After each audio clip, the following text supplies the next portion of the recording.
lo que vamos a realizar el día de hoy es básicamente un repaso de los conceptos esenciales que ustedes necesitan para manejar la materia de fisiología. Como ustedes saben, por la circunstancia del COVID, no hemos podido ir a clase, algunos compañeros pudieron haber tenido algunos ciclos un tanto más irregulares. Estoy consciente de que hay mejores videos en el internet y esto es hasta cierto punto una improvisación, pero en realidad el objetivo es compartirles algunos de los conceptos más esenciales para que ustedes manejen esta materia desde el punto de vista endocrinológico, así como que tengan un recurso más a su favor durante esta temporada. Mantengan su sana distancia, quédense en casa y comenzamos. Bueno, en esta ocasión vamos a tocar algunos de los principios básicos de lo que sería la fisiología endocrina, que en realidad es más correcto decir endocrino que endocrino, que es un detalle de pronunciación común que nosotros vamos a enfrentar durante el camino. Más que nada quiero que les queden claro algunos de estos principios, así como las aplicaciones que estos van a tener a lo largo de su trayectoria médica. Cuando nosotros hablamos del sistema endocrino, en general nos vienen varias ideas a la cabeza. Sin embargo, al igual que cualquier otra parte del cuerpo humano, entendemos que la palabra homeostasis cobra un término mayor en este sentido. Sin embargo, cuando nosotros hacíamos esta comparación inicial, pues recordamos que el sistema nervioso también era encargado de mantener la homeostasis, así como prácticamente cualquier otro sistema del cuerpo humano. Entonces, cómo es esto diferente? Ah, por cierto, tampoco soy exactamente el mejor dibujando y se limita un poco con los recursos de la computadora, pero pues ahí aunque sea se ríen mientras aprenden. La cuestión aquí es que en los textos en general se describe más al sistema nervioso como parte defensora de la homeostasis cuando se combina con el sistema endocrino o endocrino. Lo voy a decir indistintamente. Y muchas veces vamos a ver que la neuroendocrinología es una característica que existe, pero pues no nos vamos a limitar en este aspecto. Si ustedes, por ejemplo, se ponen a pensar en las distintas funciones que nos ofrece el sistema endocrino, vamos a ver que aparte de la homeostasis, como una de sus características a considerar sería, por ejemplo, la presencia de la termorregulación, el control del metabolismo,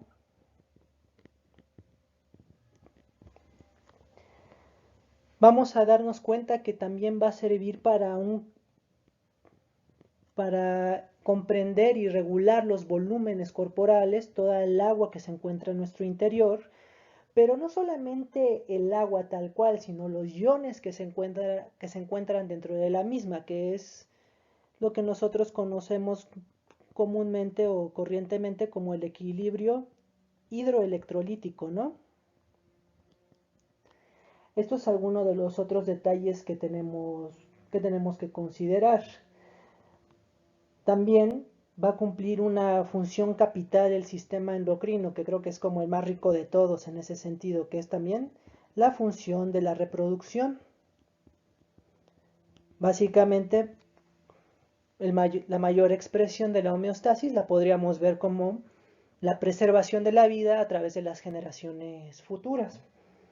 Como que medio, como que medio me la fumé en ese concepto, pero más o menos por ahí va la idea. Cuando ustedes hablan de sistema endocrino, en realidad salen dos conceptos importantes a mencionar. Uno de ellos es el concepto de lo que es una hormona y el otro concepto a considerar es el concepto de una glándula. Entonces aquí es cuando las cosas se empiezan a poner un poquito más interesantes. ¿Cómo lo vamos nosotros cómo nosotros vamos a dosificar esto? Muy sencillo.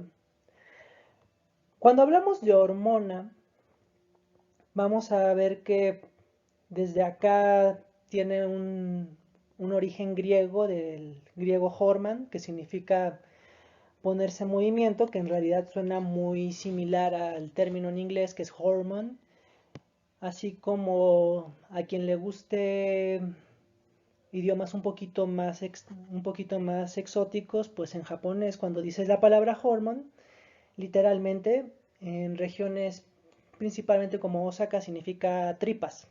Así que ya saben de qué pediré el taco cuando vayan por allá. Pero más que quedarnos en ese sentido, se van a dar cuenta muchas veces que la literatura tiende a evitar, y se van a dar cuenta muy pronto de eso cuando lo lean, tiende a evitar a dar una definición muy precisa de lo que es una hormona, por la misma cuestión de tantas funciones, tantas peculiaridades que tiene. Para nosotros poder tratar de definirlo de una manera más precisa, vamos a encontrarnos con este gran concepto, que es el concepto de una glándula. Cuando hablamos de glándulas, podemos mencionar que podemos definirlas incluso como cualquier tejido u órgano que es capaz de producir una hormona. Y una hormona la podríamos definir a grandes rasgos como una sustancia que ciertamente es producida por una glándula, pero que tiene algunas características generales. Primordialmente tiene un receptor, un blanco específico al cual alojarse y a partir de encontrarse ahí realizará una función específica. Ese es uno de los detalles más importantes. ¿Por qué tiene esto relevancia? Porque a medida que ha ido creciendo el conocimiento que tenemos en esta área, nosotros vamos a encontrarnos dos distintos tipos de glándulas. No es una clasificación exactamente morfológica o funcional, pero es una clasificación que más que nada es nominal. Existe el famoso concepto de las glándulas clásicas que incluyen al hipotálamo, la hipófisis en sus dos divisiones, la corteza y la médula suprarrenal, las gónadas, la placenta, el páncreas y por ejemplo aquí se olvidaron mencionarnos de las glándulas paratiroideas.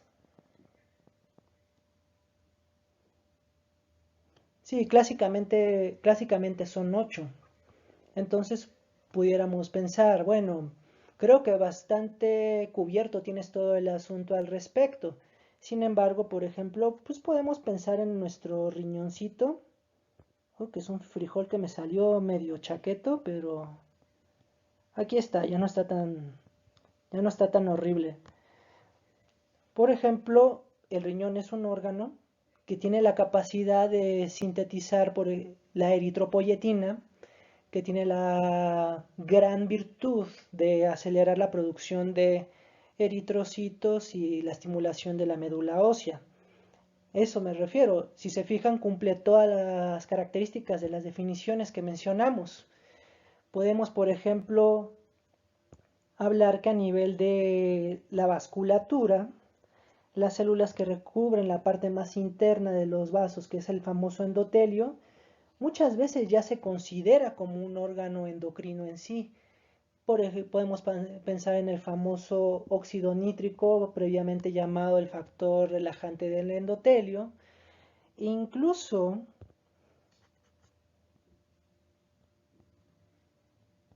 que no me ahorque un anatomista, pero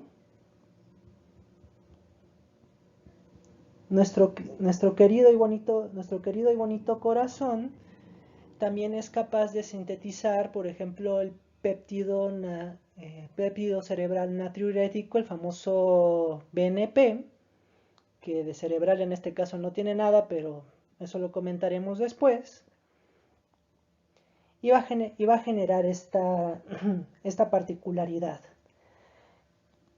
¿Cómo vamos a mantener la homeostasis? Hagamos un breve chequeo.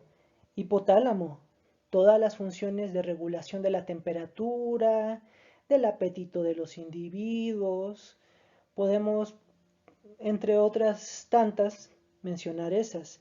Cuando hablamos, por ejemplo, del lóbulo anterior y el lóbulo posterior de la hipófisis, lo tenemos que mencionar más adelante cuando tengamos un pequeño repaso de lo que es hipófisis, pero si se fijan, es el punto perfecto donde convergen la parte anterior de la hipófisis o adenohipófisis, la parte glandular, con la neurohipófisis, que literalmente pues, es una extensión de fibras nerviosas, la parte nerviosa. Y si se fijan, trabajan en una perfecta armonía. Vamos a ver que tanto corteza como médula suprarrenal. La corteza, a final de cuentas, va a tener que ver con las funciones metabólicas, va a tener que ver con las funciones de regulación de los volúmenes de los seres vivos, así como la médula va a tener esta función tan especial de mantenernos con vida y al borde del peligro mediante la expresión de la epinefrina, por ejemplo.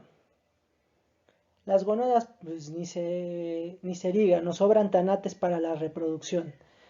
E incluso dentro de las glándulas clásicas se incluye un único tipo transitorio y no accesible a los hombres bajo circunstancias que yo conozca, que es la placenta.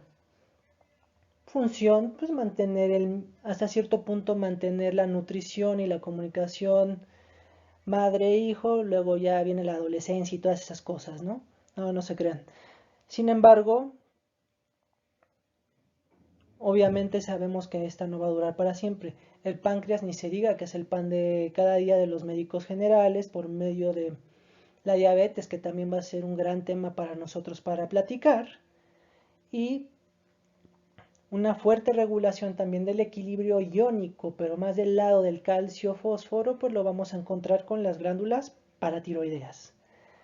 Entonces, más o menos hasta aquí llevamos la cosa.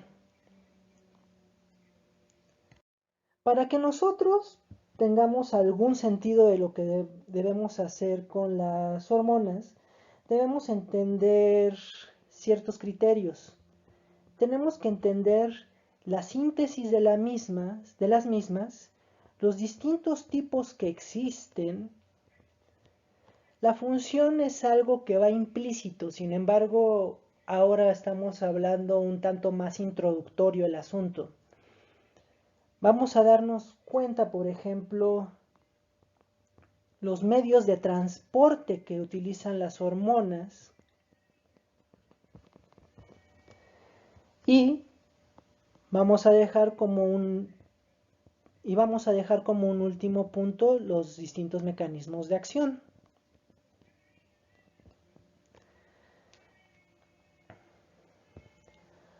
Cuando nosotros hablamos de la síntesis de las hormonas, ok, tenemos que empezar más bien con el segundo rubro, con los tipos.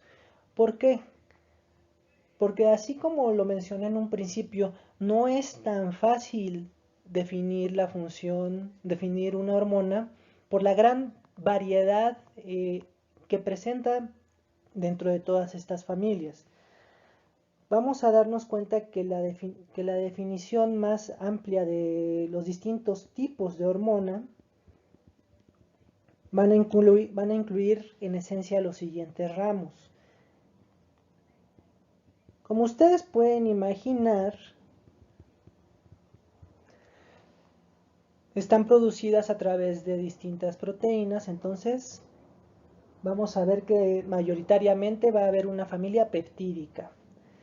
Va a existir una segunda familia que es la que se conoce como la familia de las aminas biógenas, que es prácticamente sinónimo en este caso de hablar de catecolaminas, y que lo más importante que ustedes tienen que recordar para propósitos de examen es que son derivadas de una amina. La primordial amina que está involucrada en este show es la tirosina. Finalmente, vamos a hablar de un tipo de hormonas que se conocen como las hormonas esteroideas. Sin embargo, otro tipo de definición que nos podría ayudar a ser más operativos al respecto sería definirlas como hidrosolubles y liposolubles. Desde ahí ya vamos viendo un poquito de lo que va a ayudarnos a entender su función y hasta cierto punto el comportamiento que cada una tiene.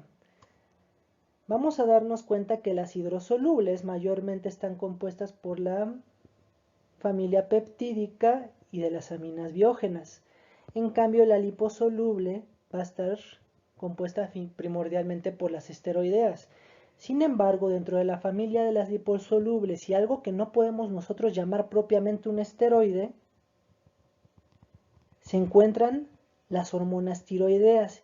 Y a caramba, nos meten también un poco de ruido porque también son derivadas de una amina que es la tirosina. En general, los residuos de tirosina iremos viendo más adelante cómo contribuyen a la formación de las hormonas tiroideas.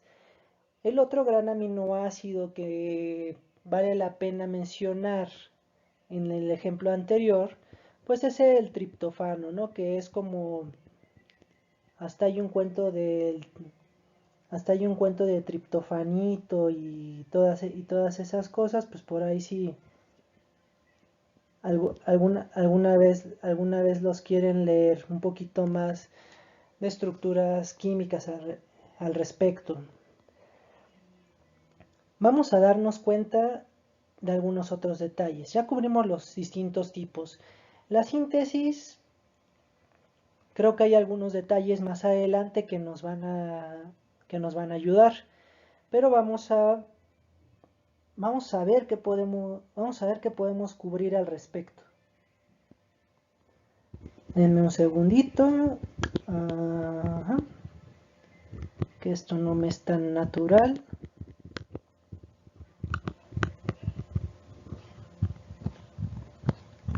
Hagan de cuenta que estoy borrándoles el pizarrón y preguntándoles alguna cosa casual de su vida.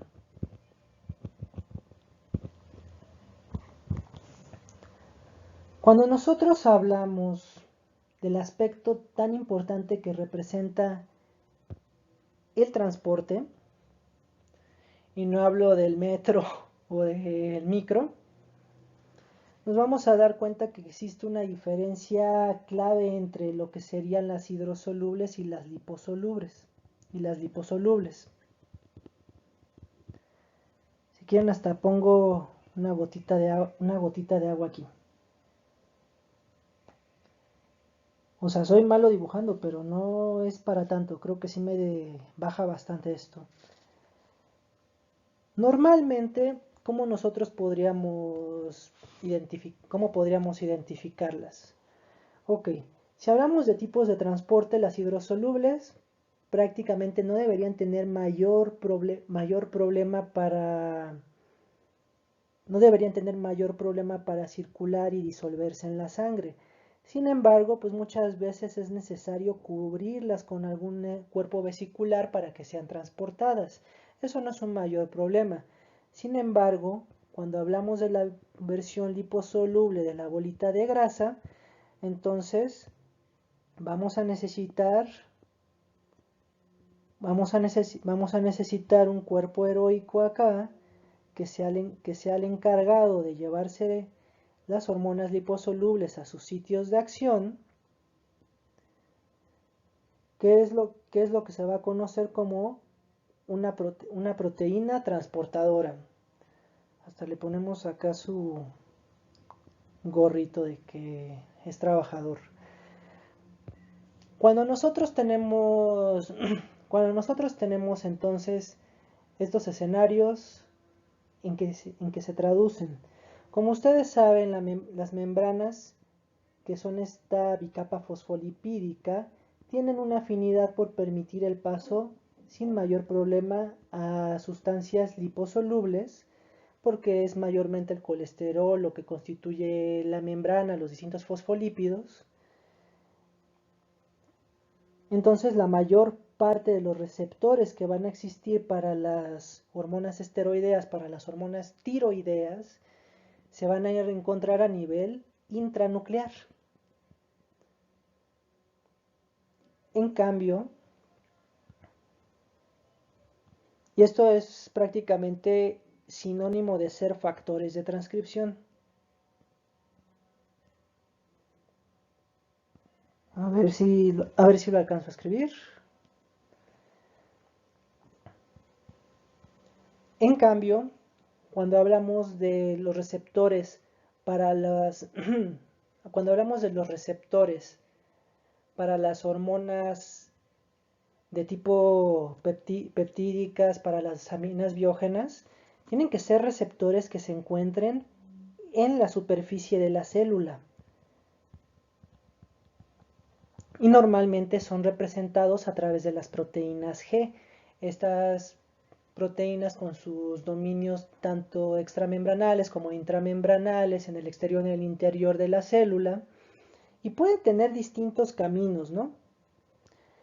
Algunas pueden llevar a vías del AMP cíclico, otras del GMP cíclico, otras de la inositol trifosfato,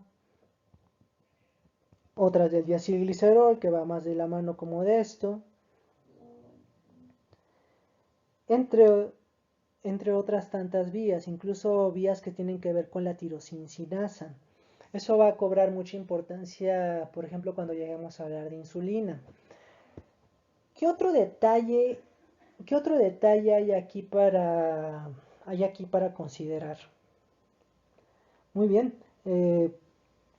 Normalmente las hormonas hidrosolubles tienen tienen una duración muy breve en el torrente sanguíneo, mientras que las liposolubles, como son factores de transcripción, tienden a durar un poco más.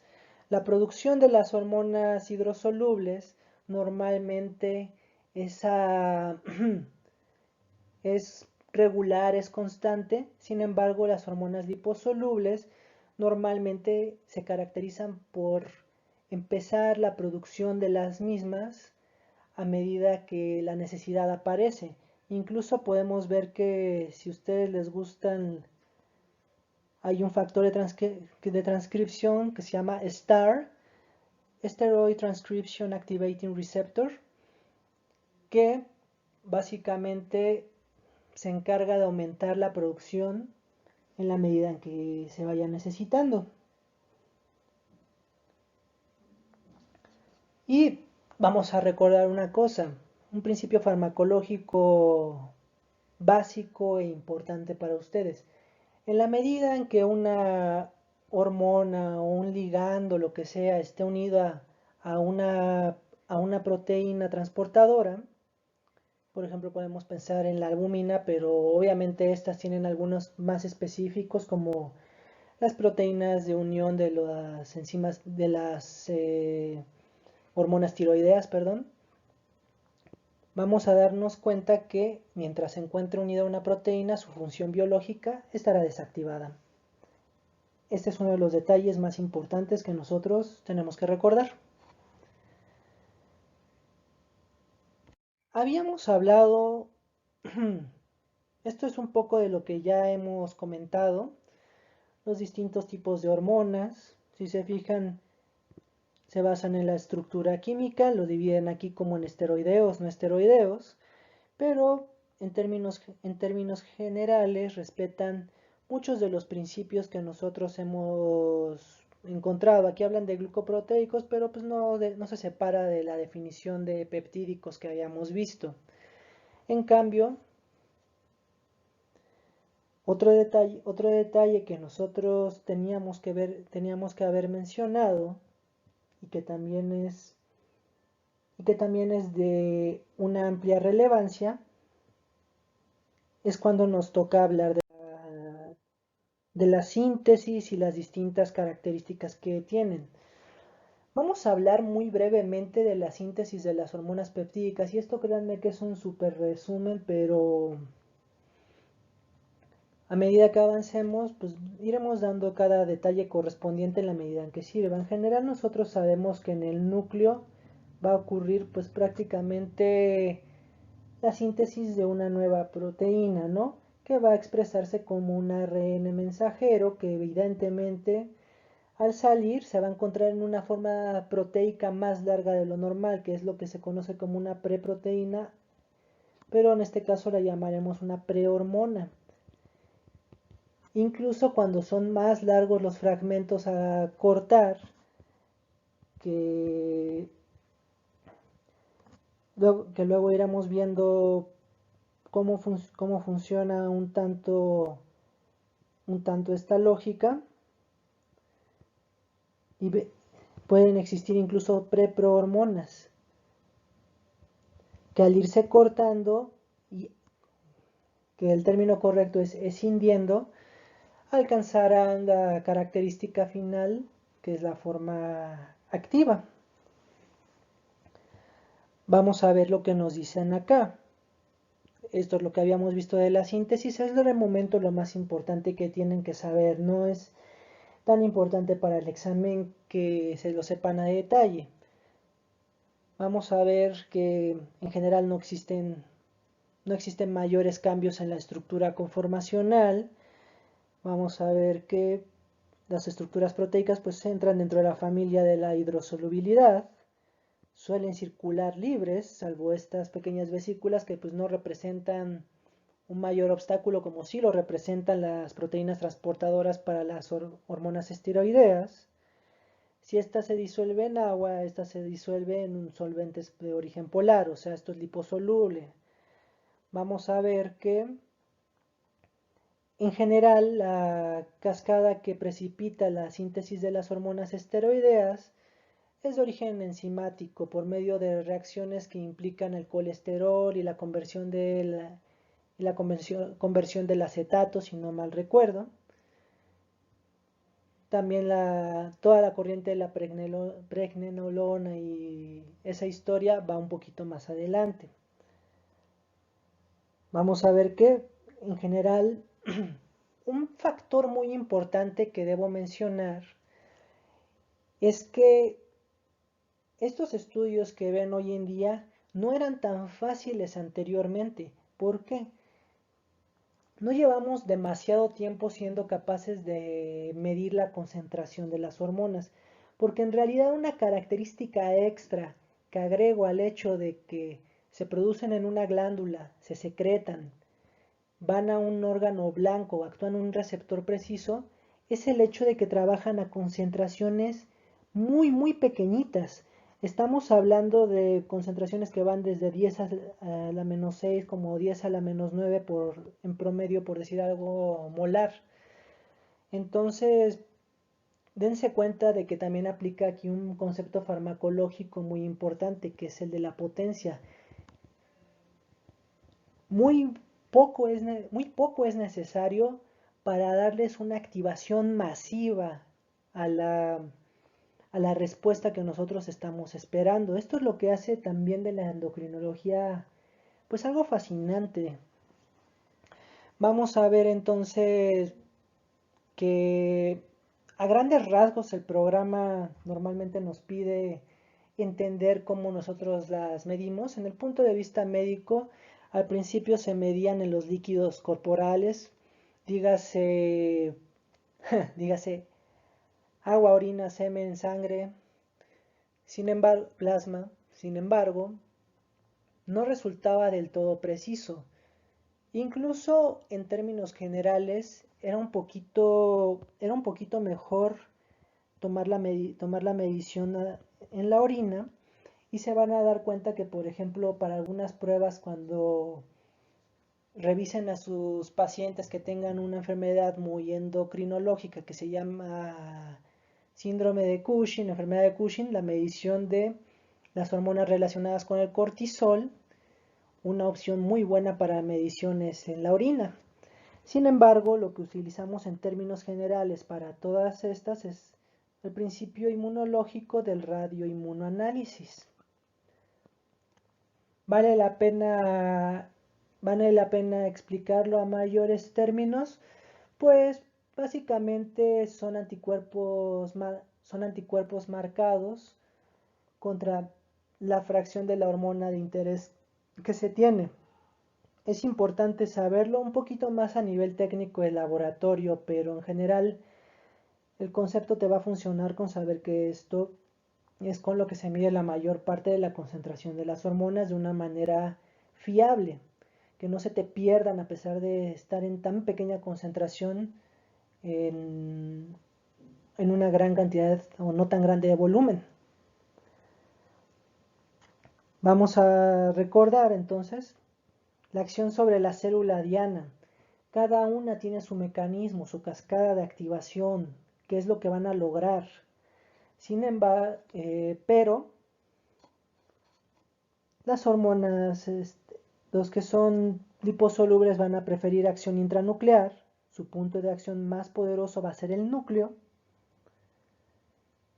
Y la síntesis de RNAs mensajeros para una nueva cascada comenzará. Aquí la unión a membrana se va a traducir en la formación de segundos mensajeros, que es prácticamente el sinónimo que habíamos hablado de las proteínas G, y que empiece esta gran cascada de eventos intracelulares que se va a traducir en la transmisión de una señal de relevancia. Si se fijan, pues repetimos el mismo concepto y es algo que habíamos visto desde bioquímica. Hay sectores, hay fragmentos que van a codificarse, que son los exones a grandes rasgos, los intrones pues darán pelas, y estamos hablando de la parte peptídica proteica, y si se fijan, se irán perdiendo cachos hasta que se unan todas las partes que sí codificarán para una proteína, una hormona, y eventualmente pasará por todo este ciclo que habíamos mencionado y que creo que desarrollamos decentemente. Otra cosa que ustedes tienen que saber y que es muy importante son los distintos métodos para transmitir la señal a través de las hormonas.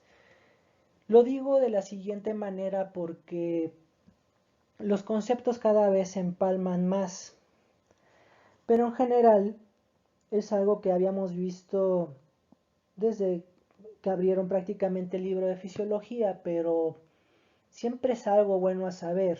Cuando una célula tiene la capacidad de producir una molécula que estimule sus propios receptores, es lo que nosotros conocemos como autócrino o autocrino. Cuando la célula se encuentra en una gran relativa cercanía, célula A produce esto y el receptor se encuentra de este lado en una célula cercana para evocar una respuesta, pues va a ser el tipo de comunicación parácrino o paracrino. ¿Por qué es relevante? Porque incluso hallarán textos donde mencionen que las prostaglandinas, que son también moléculas que se sintetizan de manera muy local y también, si ustedes recordarán, muy asociada con el proceso de inflamación, pues tienen este tipo de maneras de actuar. Hay otros, el mecanismo por excelencia que ustedes están acostumbrados y que prácticamente define el nombre de la especialidad, es el hecho de que cuando pasa la molécula que fue producida por esta célula al torrente sanguíneo, se conocerá esta comunicación como endocrina. Sabemos que existen otros tipos de comunicación, como lo habíamos visto en algún momento en clase, que es a través de la percepción de los olores, que es el sistema que es el sistema feromonal, que tiene un poquito más de relevancia en otras especies más que en los humanos, pero pues quien huele mal no suele ligar tanto, creo. Así como la interacción de una neurona con otra, que es neurocrino, así como otros tantos medios de comunicación que pueden existir, pero hablamos aquí como de sustancias sintetizadas en el momento. Tenemos una lista de todos los ejemplos de hormonas peptídicas, de hormonas derivadas de aminoácidos y de hormonas esteroideas. Si se fijan, es una definición adicional a nuestra tipología, porque en general aquí utilizaron nada más la palabra aminoácidos y pues va a incluir la tiroxina y la triyodotironina. O T4 también se llama tetrayodotironina. ¿Qué podemos nosotros, qué podríamos nosotros sacar de relevante de esto? No vale la pena en este preciso momento escribirles la función de cada una de ellas porque creo que es lo que vamos a tratar de desarrollar si esta dinámica les parece adecuada. Pero en general, pues vamos a poner las hormonas más representativas de cada órgano. Vamos a darnos cuenta que, por ejemplo, en el hipotálamo, pues está poblado de puro revolucionario porque aquí van a encontrarse los liberadores, ¿no? Los liberadores de la hormona tiroidea, liberadores de la hormona del crecimiento, también de las gonadotropinas,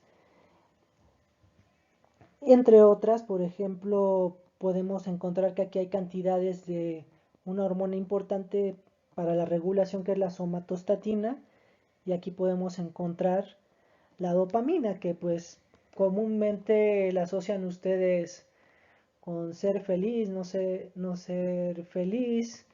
Yo la asocio un poco más con que no te dé un Parkinson del diablo, pero, pero obviamente tienen que ver al respecto. Vamos a ver, por ejemplo, que en la hipófisis anterior característicamente tenemos TSH, FSH, LH, ACTH, MSH,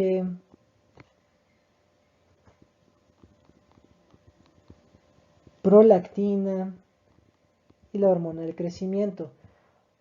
TSH, hormona estimulante de la tiroides; FSH, folículo estimulante; LH, hormona luteinizante, por si ahí hay alguna duda.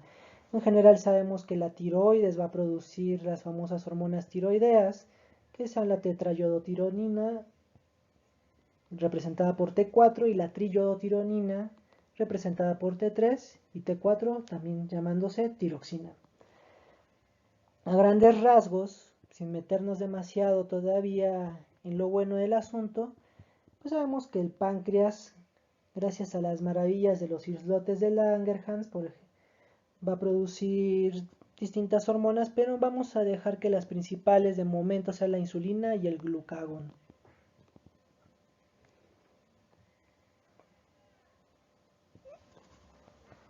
De la corteza suprarrenal, pues vamos a ver que el cortisol, que la aldosterona y las hormonas y ciertos andrógenos débiles pues son producidos acá. Los testículos producen la testosterona, los ovarios producen el estradiol y la progesterona.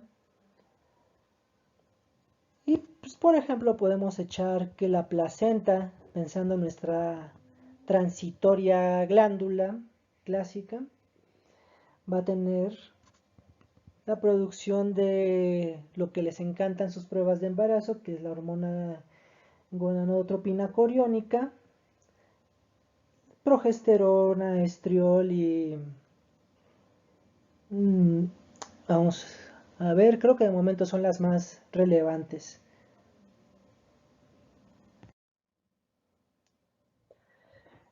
Para entender la endocrinología y la función de las hormonas en general, existen un principio que vieron que se ve en cualquier clase de fisiología desde las primeras sesiones, que es los circuitos de retroalimentación o el famoso feedback,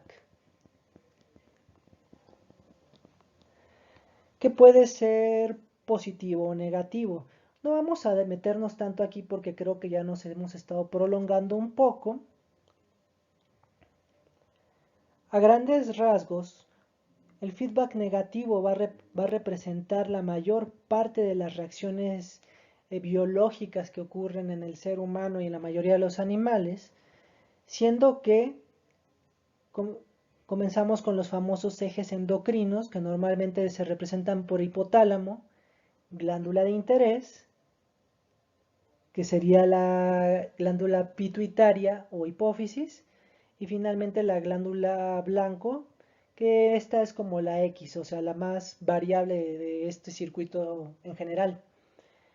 A medida que el producto final se produzca en mayor cantidad, enviará señales a los niveles anteriores para decir, ya no necesitamos más de esto, aquí podemos pararle. En cambio, vamos a ver que pueden existir retroalimentaciones positivas, como el caso de la prolactina, como el caso de la oxitocina, como el caso de los factores de la coagulación, como el caso de la liberación de catecolaminas en pacientes que están presentando un sangrado profuso, que así como novia tóxica, entre más das, pues y más recibe, pues más quiere. Entonces, es un círculo vicioso fisiológico que maravilloso para los embarazos, maravilloso para la cascada de coagulación, en otras circunstancias puede agarrar un tono, al igual que tu novia, novio, medio patológico.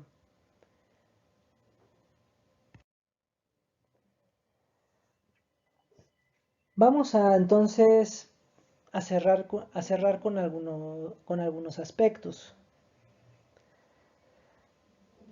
¿Qué podríamos mencionar de relevancia? Ok, en general, si les parece, pues lo más bonito de la medicina pues es hablar de enfermedades y posteriormente tratamiento. Qué podemos dar de ejemplos de enfermedad que tenga que ver meramente con la acción de las hormonas? Por ejemplo, me va a salir espantoso, discúlpenme todas las señoritas,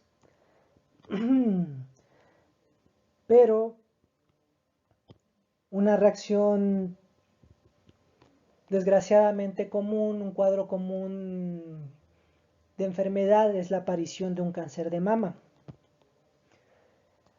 Hay muchos detalles que mencionar al respecto, mucha información respecto a cuándo es la hora adecuada para cribar o inspeccionar a estos pacientes, cuándo es el momento adecuado para una mamografía, que en general pues la pregunta estándar es pregunta estándar de ENAR, cualquier clase de medicina a los 50 años y no mal recuerdo con las guías actuales. Pero el hecho es que los tumores de mama, al estar relacionados con hormonas de origen femenino, van a tener cierta actividad hormonal que deben saberlo. Las hormonas pueden servir para favorecer la destrucción de tejido celular o la apoptosis de células o pueden favorecer la proliferación. Este es el caso del cáncer de mama en muchas ocasiones. En general, nosotros podemos identificar que va a haber receptores en ciertos tumores de cáncer de mama cuando los biopsiamos, cuando los obtenemos a través de la aguja fina, lo que utilicen ustedes para estudiarlo, van a darse cuenta que sus células molecularmente hablando tienen receptores de estrógeno, de progesterona y de esta molécula muy en particular que se llama HER2. Esto es mucho más complejo que esto y obviamente pues no es la idea meternos demasiado, pero el detalle es que puede tener todos los receptores positivos, lo cual indicaría que es más fácil de tratar y tiene un mejor pronóstico, o puede tener algunos de estos receptores negativos, es variable.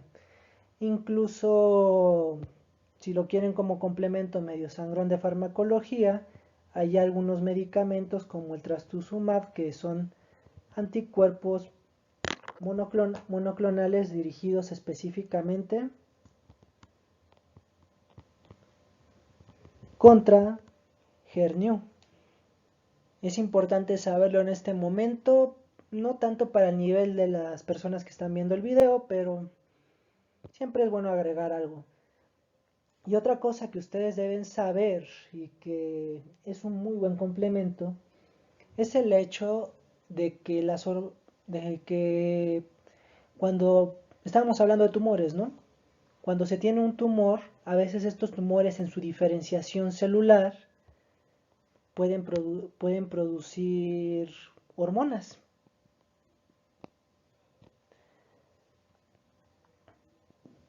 Un caso particular, por ejemplo, sería el cáncer de pulmón, especialmente uno que se llama de células pequeñas, que es característicamente causante de la producción de una hormona que tiene que ver con el péptido, con la hormona paratiroidea, que es similar, y que va a causar que nuestro paciente tenga niveles elevados de calcio por una producción que no tiene nada que ver con las hormonas paratiroideas y puede ser un signo de que tiene enfermedad este paciente.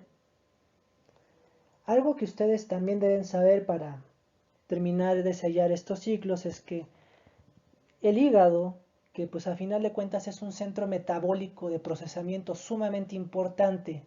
Recuerden, metabolismo tipo 1, metabolismo tipo 2, oxidación tipo 1, glucuronidación tipo 2.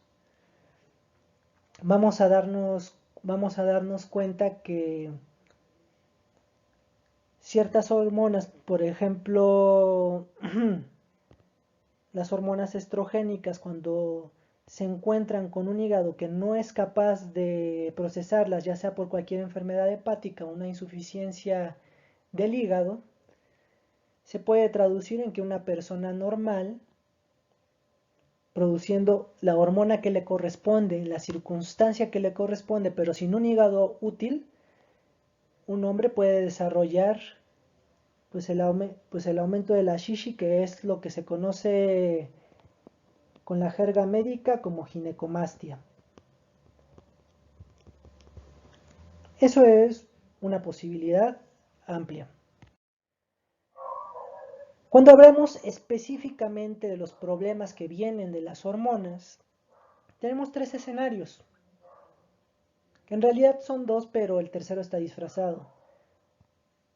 O produzco demasiado de la hormona que hay en cuestión, dígase hipertiroidismo, dígase hipercortisolismo con las enfermedades de Cushing,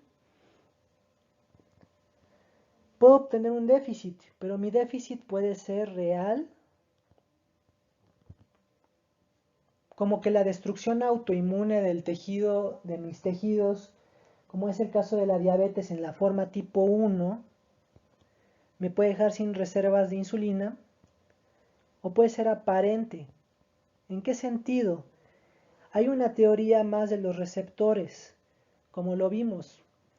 Los receptores, en la medida en que su ligando, o sea, la molécula que se une al receptor, hace reacción con los mismos, normalmente los receptores tienden a, como proteínas que son, a meterse dentro de la célula y ya no al exterior, para evitar que haya como una sobreexcitación, una sobreestimulación. Esto puede ser el caso. Hay otras posibilidades inversas que posteriormente quisiera mencionarles, pero es también el principio de los fármacos, de cómo se desarrolla la tolerancia, cada vez hay menos efecto, entonces lo compensan usualmente aumentando los ligandos, pero esto no ocurre en las circunstancias normalmente de las hormonas del organismo, y si ocurre, a veces o a veces el receptor puede tener algún defecto a nivel genómico que es existente, pero o está medio mal doblado o no es muy funcional, aunque parezca que esté ahí. Y por ejemplo, lo puedes comparar con la diabetes mellitus tipo 2, que es más una resistencia a la acción de la insulina, que sí se produce, que sí está ahí, pero que nomás no está dando su acción sobre el metabolismo de la glucosa. Esto es lo que idealmente, lo que idealmente quisiéramos encontrar. Creo que a grandes rasgos, pues hemos cumplido los objetivos del día de hoy, porque cada una de las enfermedades que nosotros quisiéramos mencionar, pues afortunadamente las vamos a encontrar en cada uno de los distintos apartados. Háganme saber si estos videos son de su interés. Esto normalmente trabajo un poco mejor cuando hay alumnos preguntando una cosa por el estilo, pues quiero ver si esa modalidad se puede, pero el mejor de los éxitos, si consideran que esto se debe seguir subiendo, pues veremos qué se puede hacer al respecto, que sirva de apoyo. Y pues de momento vamos a seguirnos con la línea del temario de fisiología, y los detalles los iremos solucionando después. Esto solo fue una pequeña introducción a la fisiología del sistema endocrino. Pues compartan y difundan, y que les pueda ayudar a más gente.